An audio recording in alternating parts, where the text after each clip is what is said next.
Zee 24 तासच्या to the point या कार्यक्रमामध्ये विशेष मुलाखतीत भास्कर जाधव यांनी विरोधी पक्षनेतेपद मिळावं ही इच्छा असल्याचं बोलून दाखवलेलं होतं.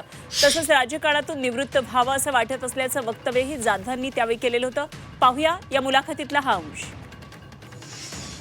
तुम्हाला वाटत नाही का तुम्ही थोडे साईडलाईन होत आहेत, अन्याय होतोय? मधल्या काळात आम्ही ऐकत होतो की तुम्ही विरोधी पक्षनेते व्हाल. आता त्या गोष्टीलाही काही महिने झालेत, होत नाहीये ते नावाची घोषणा किंवा आम्ही चर्चा फक्त येत असते की भास्कर जाधव होणार होत नाहीयेत.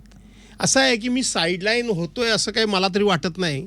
आणि तसं काय आता झालं, आता आमचंही मी 8 वेळा निवडून आलेला माणूस आहे. माझ्या संपूर्ण घराण्यामध्ये राजकीय पार्श्वभूमी नाही. माझ्या आईच्या घराण्यामध्ये नाही, माझ्या वडिलांच्या घराण्यामध्ये नाही. पहिला राजकारणामध्ये प्रवेश करणारा माणूस मी डायरेक्ट. त्यामुळं साईडलाईन वगैरे होतोय अशातला काही भाग नाही आहे.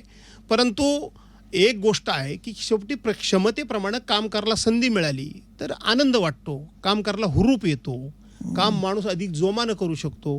त्यापेक्षा जे काम असेल ते शेवटी जर आपली कपॅसिटी असेल आणि आपल्याला काम जर कमी पडत असेल तर शेवटी माणूस काय म्हणणार, ठीक आहे करूया.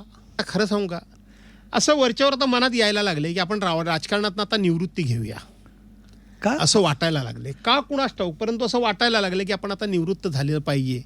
आता 70 जवळ आली, या शेवटच्या क्षणाला विरोधी पक्षनेतेपद मिळेल असं वाटलं होतं. आणि विरोधी पक्षनेता कसा असावा हे एकदा महाराष्ट्राला दाखवून द्यावं. स्वतःचा स्वार्थ काही नाही.